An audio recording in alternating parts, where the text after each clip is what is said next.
Welcome back to another Maintenance Monday. Again, I have Joe Cooper here with Wyckoff Heating and Cooling, and kind of wanted to go over Ashrae 62.2.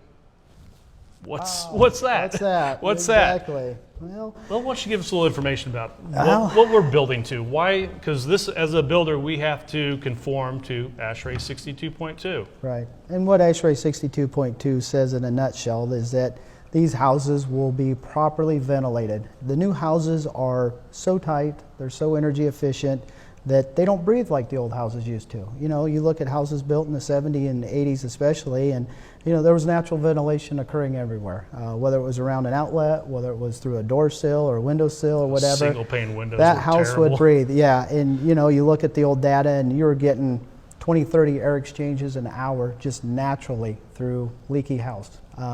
You look at the houses nowadays and we're getting 1 to 2 air exchanges per hour.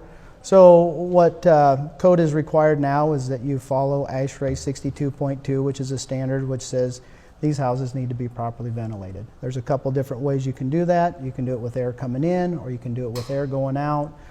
We've done it both ways depending on the application. The air coming in utilizes a control. It's got a damper on it. It's got a actual pipe that goes to the outside. It's tied into the ductwork of the furnace. And then there's a control box in there that has some algorithms built into it based on the size of the house, how many bedrooms, because that tells us how many occupants, and then how much air we have coming in.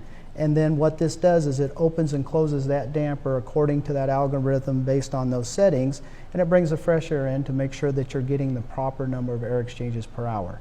The other method is to use an energy efficient bath fan to exhaust air out, same sort of control setup with occupants, size and stuff, and make sure that you get the right amount of air going out so that you're getting those proper air exchanges to conform with that Ashrae 62.2. So if we're sucking air out, how are we actually getting that air exchange though? If all we're doing is sucking air out, we're just your air, what? We open up a door and that brings that air in? That's part of it. That's the air exchange. Yeah, okay. That's part of the air exchange. And you know, that's one thing as you're dealing with home energy raters and they're talking about these air exchanges, we're dealing with very, very small amounts of air.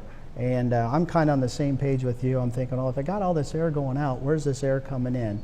And there are still spots in a house where it can come in, whether it's through a door, whether it's through, you know, a sill plate, little things like that, where we can get those natural occurring ventilations, but still be an extremely tight, energy efficient home. Yeah, because we go through a blower door test where we actually see how tight our home is, and let me tell you, they are really tight, okay? But yes, you do have little weep holes in windows, a little bit of air comes through, but yeah, you open up that door, you just replenished all that air. Real quick, you know, and it's very similar to the pressurization that you would have in the cabin of an airplane or something. You get a little air going out, you get air coming in, it stays equalized in that house. And that's what we're ultimately trying to do, is making sure that we have an equal amount of pressure. We don't want a negative pressure, we don't want a positive pressure.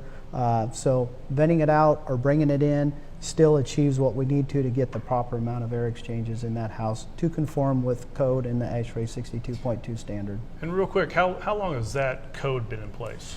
About 10 years now. 10 years. Yeah. Okay. So, and what it basically says is that some sort of mechanical ventilation. I can think back when they first started to work on making these houses, you know, venting. Some of the cities required a pipe that was cut into the side of the house, and it was a big 6-inch pipe, and it'd be right down by the furnace, and that was supposed to let air come in and fall on the ground, and people would walk by there and they'd say, why is this pipe in my house? And they'd shove cold air through here. And they'd shove it. So we've really progressed, you know, to make sure that we're bringing the air in or getting the air out. We're using the controls to make sure that we're not doing too much based on the size of the house. We're doing exactly what we need to do. So even though it's only been 10 years that they've required mechanical ventilation, this idea of these houses getting tighter and having some sort of fresh air come in has been around for 20, 25 years. Very good. Yeah. Well, hey, thanks again for being here on pleasure. Another Maintenance Monday. We're going to be here, I think, for a couple more segments. We're going to try to get a couple more in here. So we'll see you next Monday with another Maintenance Monday. Thank you.